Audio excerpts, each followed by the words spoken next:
Special today 24/7 news देख रहे हैं आप। मैं हूं आपके साथ कनिका। निषाद पार्टी के राष्ट्रीय अध्यक्ष व उत्तर प्रदेश सरकार के कैबिनेट मंत्री संजय कुमार निषाद ने शांखभरी से लेकर संवैधानिक अधिकार न्याय रथ यात्रा निकाली।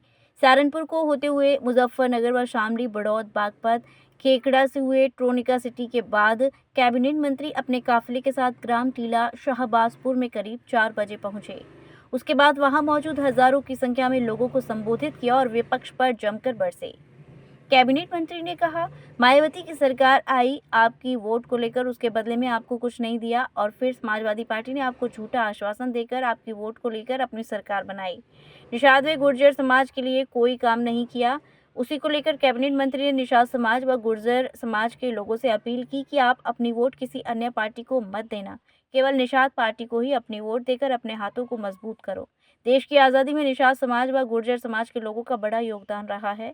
कैबिनेट मंत्री संजय कुमार निषाद के साथ मंच पर मौजूद गोरखपुर से पूर्व सांसद प्रवीण व जिलाध्यक्ष संजीव कुमार, फरमान बाबा और महमूद उर्फ काला, वीरेंद्र टेडा, सुमित पुष्पा, नदीम टीला से पार्षद राजकुमार, विकास भाटी, अन्य काफी लोग मौजूद रहे।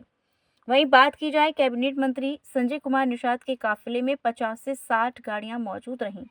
लोनी कोतवाली के पास जैसे ही यात्रा पहुंची, पुलिस के हाथ पांव फूल गए और आनन फानन में कैबिनेट मंत्री की यात्रा को सुरक्षित तरीके से निकलवाया गया और वहीं उत्तर प्रदेश सरकार के कैबिनेट मंत्री को ज्ञापन भी सौंपा गया।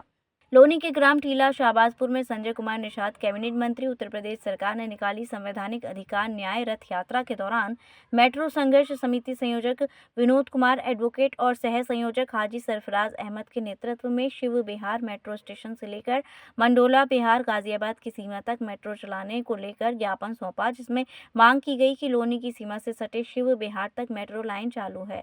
शिव बिहार मेट्रो स्टेशन बिल्कुल लोनी की सीमा से लगा है। लोनी के निवासी प्रतिदिन दिल्ली में कार्य करने जाते हैं, जिनको केवल ऑटो रिक्शा पर ही निर्भर है, जिस कारण यहाँ आए दिन दुर्घटनाएं होती रहती हैं, जिस कारण लोनी को परिवहन व्यवस्था का होना जरूरी है, जिसमें मेट्रो आने से लोनी के लोगों को काफी सहूलियत होगी और ये जनमानस के लिए मील का पत्थर भी साबित होगा।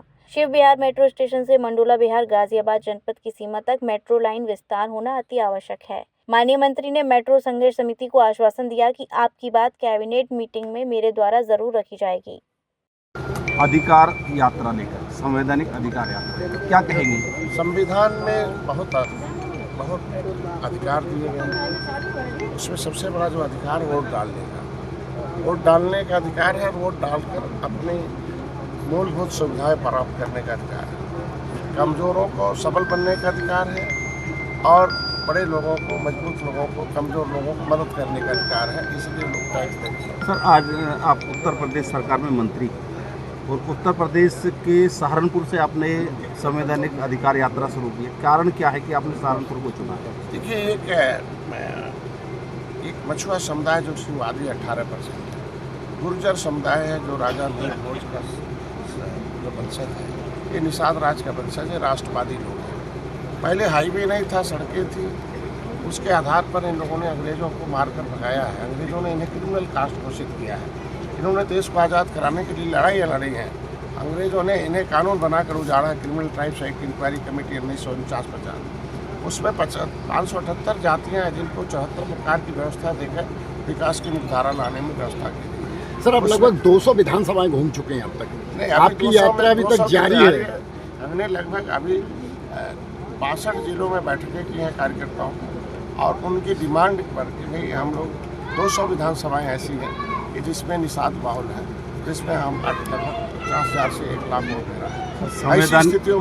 ऐसी स्थितियों में इनका संविधान में मिला हक 1931 से लेकर तक जो है 1991 तक अनुसूचित जाति की सूची में गिनती होती थी तुरैया मझवार में, और इनको प्रमाण पत्र भी मिलता था। लेकिन 91 में इन्हें ओबीसी में डाल दिया गैर संवैधानिक ढंग से। मैं कहता हूँ संवैधानिक अधिकार और गैर संवैधानिक अधिकार, जैसे ओबीसी गैर संवैधानिक अधिकार है, इनका अनुसूचित जाति संवैधानिक अधिकार है, तो संवैधानिक अधिकार छीनकर ओबीसी में डाल दिया। 31 दिसंबर 2016 को राज्यपाल ने हमें ओबीसी से निकाल दिया। अब इन्हें अनुसूचित जाति का हक मिलना चाहिए। तो जब तक हम उनको बताएं, यात्रा का मतलब उनसे जुड़ना, उनसे सही बात बताना, उनकी समस्या सुनना। जैसे अभी यहीं आए, देखो आपने लोनी के लोगों ने अपनी आवाज़ उठाई कि हम वोट देते हैं, हमें भी यात्रा के लिए सुविधा चाहिए, मेट्रो चाहिए। प्रधान जी ने दिया। ऐसे बहुत निस्वार्थों के नीचे आने के बाद समस्या जो माननीय मुख्यमंत्री तक पहुंचाऊंगा और निश्चित रूप से माननीय मुख्यमंत्री जी ऐसे व्यक्ति तो सर क्या ये 2027 की तैयारी मान के चलना चाहिए? निश्चित रूप से इसमें एक दो शक्तियां हैं भारत में, एक अशांति फैलाने वाली, एक शांति लाने वाली, एक विकास की मुख्यधारा में लाने वाली, और उत्तर प्रदेश को एक शक्ति ऐसी है तो पीछे ढकेलने वाली है।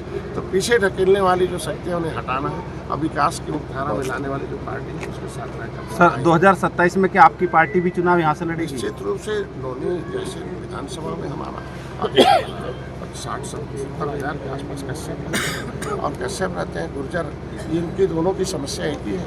जाट गुर्जरों की प्रजापति हैं, देवर हैं, ऐसे लोग हैं जिनकी समस्या एक ही है। समस्या का समाधान सदन से ही दूर होगा। तो जब तक दोनों के लोग सदन नहीं जाएंगे और इनकी बिरादरी है, इनके समाज के लोग नहीं जाएंगे तो उनकी समस्या कैसे होगी? तो सर हम क्या मान के चलें, जिस तरह से उपचुनाव में आपको सीट नहीं मिली तो आप अपनी ताकत दिखाना चाहते हैं? नहीं, ताकत नहीं दिखाना चाहते हम।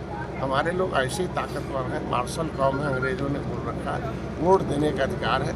हम लोग जिसके साथ रहते हैं, मर्यादा पुरुषोत्तम भगवान राम के आत्मा सखा निषाद राज के वंशज हैं। हम लोग मर्यादित लोग हैं, इसके साथ रहते हैं, मित्रता के साथ रहते हैं। 2027 हम पहले भी थे, आज भी हैं, अब कल भी रहेंगे। हम लोग इस देश में एक जो है भारतीय संस्कृति की स्थापना के लिए, अगर राम मंदिर बना तो निषाद राज